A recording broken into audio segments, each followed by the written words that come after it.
Hi, welcome to Mathematics with Tom. I am Tom, and today we are going to find a z alpha over 2 score. So I'm going to call a confidence interval. We're going to take a look at a confidence interval. We're going to find our z alpha over 2 scores. And actually, we're just going to find one, and then the rest would be an interesting exercise for you to practice. And that is, let's try this. Let's do this. Find the 80% confidence, 80% confidence z alpha over 2 scores. All right, well, what does that mean? Well, what that means then is this. It means if I want to be 80% confident, it means that you want an interval that's evenly spaced about the mean. That now I'm just going to kind of sketch here. I don't know. I'm guessing it's something like that maybe. And these scores right here, that's my z alpha over 2.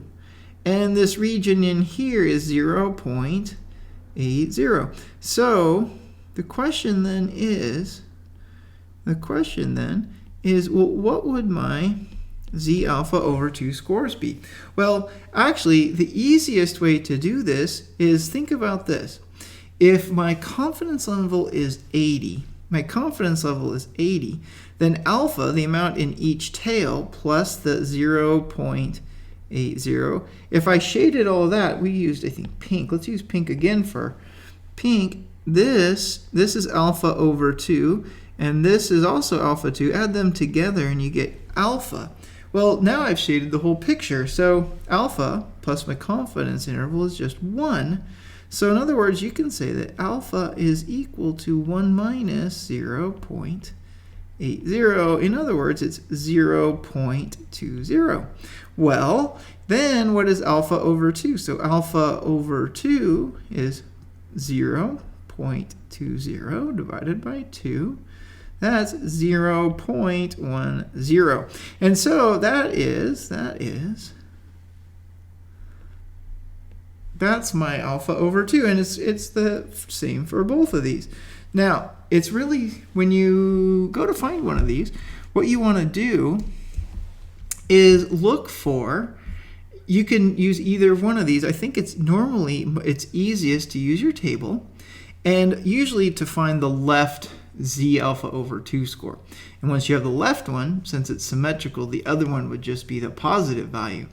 So what I want to do is I want to go into my confidence interval and my t table, my t distribution table. And what I want to do is I want to find, if ideally I would find the value of 0.1000. Remember, this is an area. So I'm going to look in my table, I'll recreate it here for you. And here's what whoops, wrong. I'm looking in the entirely wrong place there. Let's see. Oh, it gets really close. Now, here's what I find. I can't find 0.1000, but I can find really close is 0.1003, and then on the other side is 0.0985. Well, I want to make sure I get 80%. And in order to do that, this 0.1003 would not allow me to get a full 80%. So I would want to use my 0.985 to make sure I get a full 80%, maybe a little smidge over. So if I do that and I look back on my table of z-scores, here's what I find. Here's my z. And here's, like, if you look on your negative table, it's like negative 3.4. And if you come down to negative 1.2.